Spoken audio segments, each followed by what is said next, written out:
görək. Baldız 1, baldız 2. Sənin 2 baldızın var.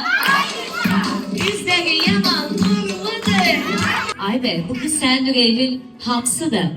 Hamısı. Özleri sevip özleri de aldı bizden. Oğlan sevdi biz de aldık. Qaynana başdan ayağa romantika deyir. O sevdi, bu sevdi. Doldun oğul qaynana, oğlun getdi əlindən, oğlumu aldı əlindən. Oğlan evi qonaqdır, Neftçalallah. Bir oğlan evinin sesi ve alqışı gəlsin. Kız evi, talışlar. Deməli səsi çıxmasın, əsas onu əlləri qaxtıyırlar.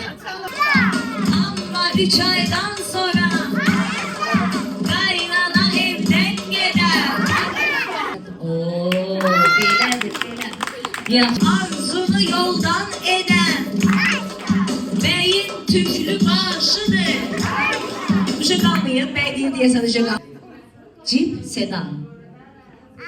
Ha.